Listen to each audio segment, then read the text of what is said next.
الحمد لله رب العالمين والصلاة والسلام على سید الانبیاء والمرسلین اما بعد۔ معزز سامعین کرام، آج میں ایک واقعہ پیش کروں گا اور وہ واقعہ ہے نبی علیہ السلام کا۔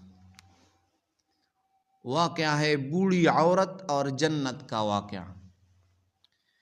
ایک بوڑھی عورت رسول اللہ صلی اللہ علیہ وسلم کی خدمت میں حاضر ہوئی اور عرض کیا، یا رسول اللہ، دعا فرمائیے کہ اللہ مجھے جنت میں داخل فرمائے۔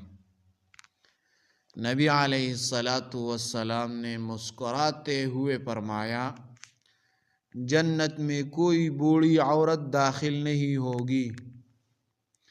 یہ سن کر وہ عورت غمگین ہو گئی اور روتے ہوئے واپس جانے لگے۔ صحابہ کرام کو تعجب ہوا۔ تب رسول اللہ صلی اللہ علیہ وسلم نے فوراً فرمایا، ان سے کہہ دو کہ وہ اس حال میں جنت میں داخل نہیں ہوں گی، بلکہ اللہ تعالی انہیں جوان بنا کر جنت میں داخل فرمائے گا۔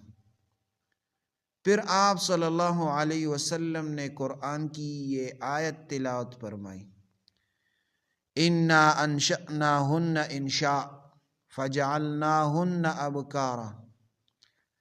ہم ان جنتی عورتوں کو نئے سرے سے پیدا کریں گے، پھر انہی کے نواریاں بنا دیں گے۔ یہ سن کر وہ عورت بھی خوش ہو گئی اور سب مسکرا دی۔ تو اس سے سبق ملا، رسول اللہ صلی اللہ علیہ وسلم خوش طبع تھے، مگر کبھی جھوٹ یا دل آزاری نہیں فرمائی۔ مزاح بھی تعلیم اور تسلی کے لیے ہوتا تھا۔ تو برائے مہربانی اس سے سبق حاصل کرے کہ خوش مزاجی کرنا یہ بھی ایک سنت ہے، لیکن کسی کے دل آزاری کرنا یہ نہیں، یہ جائز نہیں۔ تو یہ دوسروں کے ساتھ شیئر کریں۔ جزاکم اللہ احسن۔